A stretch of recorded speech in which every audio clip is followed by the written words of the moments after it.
Radhe Radhe student. आज हम देखेंगे चैप्टर 7 फ्रैक्शन। फ्रैक्शन मीन्स क्या होता है? भिन्न। जब हमें ऊपर और नीचे में संख्या दी रहती है तो ये क्या कहलाता है? भिन्न कहलाता है। तो जो ऊपर में जो संख्या दी रहती है उसे न्यूमरेटर कहते हैं और जो नीचे में दिया रहता है उसे क्या कहते हैं? डिनोमिनेटर। तो न्यूमरेटर मीन्स अंश होता है और डिनोमिनेटर मीन्स क्या होता है? हर होता है। तो हम एक्सरसाइज के क्वेश्चन देख रहे हैं जिसमें फर्स्ट क्वेश्चन दिया हुआ है right equivalent fraction of the following. आपको क्या करना है? इसको इक्विवेलेंट फ्रैक्शन निकालना है। तो इक्विवेलेंट फ्रैक्शन मीन्स क्या होता है? Fraction which indicate the same fractional number are called equivalent fraction. Equivalent fraction में सबसे आसान तरीकों में से समझ सकते हैं। किसी को अगर हम सॉल्व करते हो क्या आ जाए? इक्वल मतलब बराबर भागों में बटा हो, वही क्या कहलाता है? इक्विवेलेंट फ्रैक्शन कहते हैं। जैसे यहाँ पे दिया हुआ है 2/3, तो 2/3 का आपको क्या करना है? इक्विवेलेंट फ्रैक्शन निकालना है। तो सबसे पहले हम देखते हैं 2/3 है तो इक्वल टू क्या करेंगे? 2/3। मतलब इससे हम अगर किसी भी नंबर से इसको अगर मल्टीप्लिकेशन करते हैं तो जो हमारा आंसर जैसे 2/3 इस तरफ आया है तो 2/3 भी इस तरफ आना चाहिए। तो ये क्या हो जाएगा? Equivalent fraction. इक्विवेलेंट मीन्स क्या होता है? बराबर, भिन्न। तो जैसे हमने लिया है 2/3, तो 2/3 लिया है। सबसे पहले इसको हम गणना करते हैं 2/2 से। यहाँ पे हमने 2/2 क्यों लिया है? क्योंकि जो हमको न्यूमरेटर में लेना है वही हमको डिनोमिनेटर में लेना है। दोनों नंबर हमें अलग अलग नहीं लेना है, दोनों नंबर हमें क्या करना है? एक जैसे लेना है। तो क्या हो जाएगा? 2×2 = 4 हो जाएगा और 2×3 क्या हो जाएगा? 6 हो जाएगा। अगर हम इसको क्या करें? 2 से काट दें तो 2 से कैसे काटेंगे इसको? ये हो जाएगा 2×2 = 4 और ये हो जाएगा 2×3 = 6। तो देखिए इधर भी हमारा 2/3 आया है, इधर भी हमारा 2/3 आया है। तो यही क्या कहलाता है? इक्विवेलेंट फ्रैक्शन कहलाता है। अब इसी को हम और आगे देखते हैं। 2/3 है, 2/3 है। अब इसको हम 3 से मल्टीप्लिकेशन करते हैं। तो जो हमने अंश में लिया है वही हम क्या करेंगे? हर में लेंगे। तो ये क्या हो जाएगा? 3/3 हो जाएगा। तो ये क्या हो जाएगा? 3×2 = 6 3 3 = 9। ये हो गया। अब इसको हम 3 से डिवाइड करते हैं तो 3×2 = 6 और 3 3 = 9। तो इधर भी हमारा 2/3 आया है, इधर भी हमारा 2/3 आया है। This is called equivalent fraction. उसके बाद है 2/3। अगर आपको कहा जाए इक्विवेलेंट फ्रैक्शन 3 या 5 निकालना है तो ये आगे आप सॉल्व करते रहेंगे। तो ये है 2/3। अब इसको हम 4 से मल्टीप्लिकेशन करते हैं तो हो जाएगा 4/4। तो हो जाएगा 4×2 = 8 और 4×3 = 12। अब इस जिस नंबर से हमने मल्टीप्लिकेशन किया है उसी नंबर से आप इसको डिवाइड करके देखिए तो क्या हो जाएगा? 4×2 = 8 और 4×3 = 12। This is called equivalent fraction. फिर नेक्स्ट ले लें 2/3। अब ऐसा नहीं है, इसको आप किसी भी नंबर से मल्टीप्लिकेशन करेंगे तो इधर जो नंबर है वही नंबर कहाँ आएगा? इधर आएगा। अब इसको हम 5 से मल्टीप्लिकेशन करते हैं तो ये क्या हो जाएगा? 5×2 = 10 और 5×3 = 15। अब इसी को आप 5 से डिवाइड करो तो क्या आ जाएगा? 5×2 = 10 और 5×3 क्या आ जाएगा? 15। तो इधर भी कितना आया है? 2/3 आया, इधर भी 2/3 आया। This is called equivalent fraction. इसे ही इक्विवेलेंट फ्रैक्शन कहते हैं। अब इसी का सेकंड वाला देखते हैं। तो इसका आंसर आप क्या लिखेंगे? The equivalent fractions are equivalent fractions are. जो इक्विवेलेंट फ्रैक्शंस है वो क्या क्या आया है? 4/6। ये वाला जो आंसर है उसको आपको लिखना है। 6/9, 8/12 एंड 10/15। इसके आगे आप एक्सेट्रा भी लिख सकते हैं कि इसको आगे आप किसी भी नंबर से मल्टीप्लिकेशन करेंगे तो यही का यही आएगा। तो इसके आगे आप लिख सकते हैं। उसके बाद सेकंड वाला है 8/10। इसको भी हमें ऐसे ही सॉल्व करना है। 8/10 है तो इसका भी क्या करेंगे? इक्विवेलेंट फ्रैक्शन निकालेंगे। 8/10 है तो सबसे पहले इसको हम क्या कर देंगे? 2 से मल्टीप्लिकेशन करेंगे। तो जो न्यूमरेटर में लिया है वही हम क्या करेंगे? इसको डिनोमिनेटर में लेंगे। तो ये क्या हो जाएगा? 8×2 = 16 और 10×2 = 20। अब इसी को आप 2 से डिवाइड करें तो क्या हो जाएगा? 2×8 = 16 और 2×10 = 20। अब नेक्स्ट है 8/10। फिर 8/10 को हम 3/3 से मल्टीप्लिकेशन करते हैं तो 8×3 = 24/30। तो ये हो जाएगा 3×8 = 24 और 3×10 = 30। फिर 8/10 है। अब इसको हम क्या करेंगे? 4 से मल्टीप्लिकेशन करते हैं। 8/10 × 4/4। तो ये क्या हो जाएगा? 8×4 = 32/40। फिर इसी को आप क्या करेंगे? 4 से डिवाइड करेंगे तो क्या हो जाएगा? 4×8 = 32 और 4×10 = 40। तो इसी को आप लिखिए the equivalent fractions of 8/10 are. कौन कौन से हैं? 16/20, 24/30, 32/40 एक्सेट्रा भी लिख सकते हैं क्योंकि ये अनंत तक आप कर सकते हैं। उसके बाद थर्ड नंबर का क्वेश्चन है थर्ड नंबर का है 3/5। इसको भी आपको ऐसे ही सॉल्व करना है। 3/5 है तो 3 is numerator and 5 is denominator. जो ऊपर में संख्या रहती है उसको अंश कहते हैं और जो नीचे में रहता है उसको क्या कहते हैं, हर कहते हैं। तो 3/5 है। अब यहाँ पे हम लेंगे 3/5 मल्टी क्या हो जाएगा 2/2। तो क्या हो जाएगा 3 2 जा 6 और 5 2 जा 10। अब इसी को आप क्या करेंगे 2 से डिवाइड करेंगे तो क्या हो जाएगा 2 3 जा 6 और 2 5 जा 10। उसके बाद है सेकेंड स्टेप में 3/5 है, फिर 3/5 है। अब इसको हम क्या करेंगे 3 से मल्टीप्लिकेशन करेंगे तो ये हो जाएगा 3 3 जा 9 और 3 5 जा 15। अब इसको 3 से डिवाइड करिए तो क्या आ जाएगा 3 3 जा 9 और ये हो जाएगा 3 5 जा 15। फिर 3/5 है, इसको हम 4 से मल्टीप्लिकेशन करेंगे। ऐसा नहीं आप इसको 1 2 3 से ही मल्टीप्लिकेशन करिए, इसको आगे के नंबर से भी हम क्या कर सकते हैं मल्टीप्लिकेशन कर सकते हैं। 5 6 7 8 9 10 किसी भी नंबर से आप क्या कर सकते हैं इसको मल्टीप्लिकेशन कर सकते हैं। तो ये हो जाएगा 4/4। तो ये हो जाएगा 4 3 जा 12 और 5 4 जा 20। अब इसको 4 से डिवाइड कीजिए तो 4 3 जा 12 और 4 5 जा 20। तो 3/5। तो इसका फिर आंसर लिखेंगे the equivalent fraction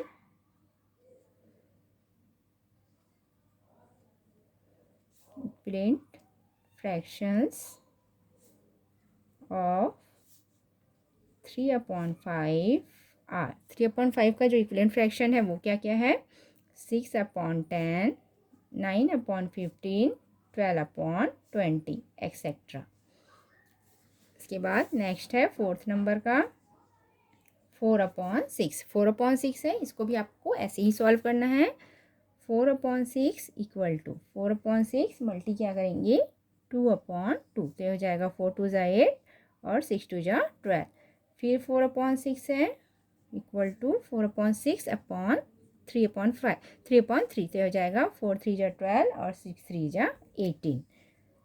4/6 equal to 4/6 multi 4/4। ये हो जाएगा 4 4 जा 16 अपॉन 4 6 जा 24। तो इसका भी इक्विवेलेंट फ्रैक्शन क्या आ जाएगा 8/12, 12/18 और 16/24। इसको आप आगे भी करके देख सकते हैं। उसके बाद है 5 नंबर का 1/7। 1/7 है, इसका भी आपको क्या करना है इक्विवेलेंट फ्रैक्शन निकालना है। 1/7 मल्टी 2/2। तो ये हो जाएगा 2 1 जा 2, 2 7 जा 14। फिर 1/7 है, 1/7 मल्टी क्या करेंगे 3/3। तो हो जाएगा 3 1 जा 3, 7 3 जा 21। फिर 1/7 को लेंगे और इसको 4 से मल्टीप्लिकेशन करेंगे तो ये हो जाएगा 4 1 जा 4, 4 7 जा 28। तो इसके इक्विवेलेंट फ्रैक्शन क्या हो जाएंगे 2/14, 3/21 और 4/28। इसका क्या हो जाएगा आंसर। अब आगे की क्वेश्चन देखते हैं हम।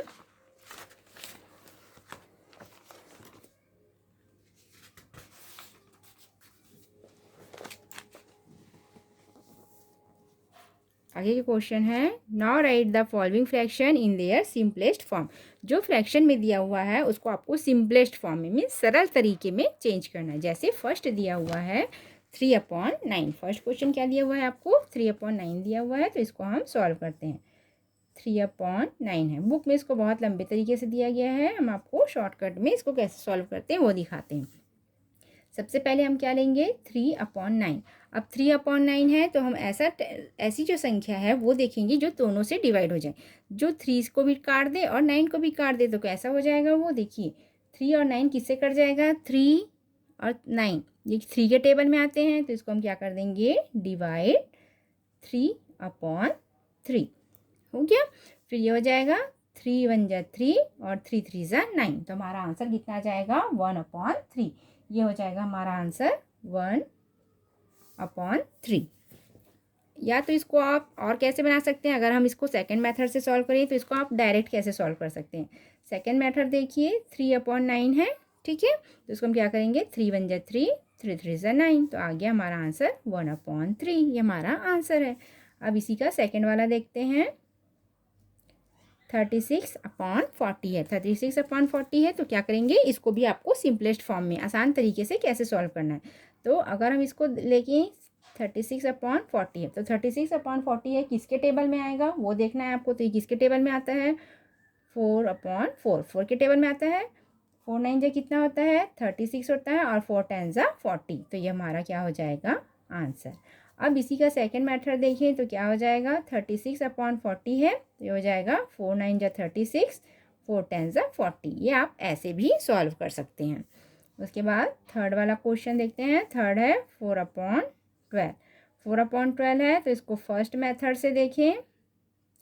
जैसे बुक में बहुत लंबे तरीके से दिया हुआ है पर आपको उतने लंबे तरीके से सॉल्व करने की ज़रूरत नहीं है, आप इसको इजी वे पे सॉल्व कर सकते हैं। 4/12 है। अब 4/12 है तो 4 किसके टेबल में आता है और 12 किसके टेबल में आता है, तो ये किससे हो जाएगा 4 से कट जाएगा।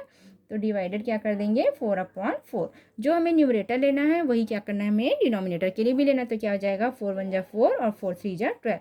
ये हमारा आंसर हो जाएगा। अगर हम इसको डायरेक्ट काटें तो कैसे काटेंगे, देखिए 4/12 है तो ये कट जाएगा 4 1 जा 4 4 3 जा 12। तो हमारा आंसर दोनों आ रहा है, एक ही आ रहा है, क्योंकि आपको किसी भी तरीके से सॉल्व करें हमारा आंसर क्या आएगा एक ही आएगा। अब हम फोर्थ नंबर का देखते हैं। फोर्थ वाला देखिए 56/64 है। 56/54 है, इसको भी आपको क्या करना है काटना है, सिंपलेस्ट फॉर्म में लिखना है। तो अब 56/64 है तो 56 और 64 किसके टेबल में आता है, तो ये आता है 8 के टेबल में। 8 7 जा कितना होता है 56 और 8 8 जा होता है 64। तो हमारा आंसर आया है 7/8। फिफ्थ वाला देखिए 8/10 है। 8 और 10 किसके टेबल में आता है 12 के टेबल में आता है। तो 8 10 डिवाइडेड 2/2। तो क्या हो जाएगा 8 2 4 जा 8 और 2 5 जा 10। तो हमारा आंसर कितना आ जाएगा 4/5। अगर हम इसको सेकंड मेथड से देखें 8/10 तो ये डायरेक्ट यहीं पे कट जाएगा। 2 4 जा 8 और 2 5 जा 10। तो हमारा आंसर 4/5 ही आएगा। नेक्स्ट है 6 नंबर का। 6 नंबर का है 35/45। अब देखिए 35/45 है। 35 और 45 किसके टेबल में आता है, यहाँ पे लिख लेंगे 35/45 डिवाइडेड, ये दोनों किससे कट जाएंगे 5 से कट जाएंगे, क्योंकि 5 7 जा कितना होता है 35 होता है और 5 9 जा कितना होता है 45 होता है। तो हमारा आंसर आ जाएगा 7/9। अगर हम इसकी सेकेंड मेथड की बात करें तो क्या हो जाएगा 35/45 लिख जाएंगे, फिर इसको किससे काटेंगे 5 से। 5 7 जा 35 5 9 जा 45। तो ये कितना हो जाएगा हमारा आंसर 7/9। उसके बाद नेक्स्ट क्वेश्चन है 7th नंबर का 12/20। 12/20 है तो क्या करेंगे 12/20।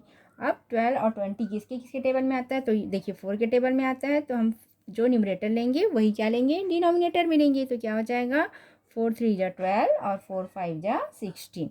तो हमारा आंसर आ जाएगा 3/5। अगर दूसरे तरीके से देखें तो क्या हो जाएगा ये 4 3 जा 12 और 4 5 जा 20। तो इसमें भी कितना आ जाएगा 3/5। ये हमारा आंसर हो जाएगा।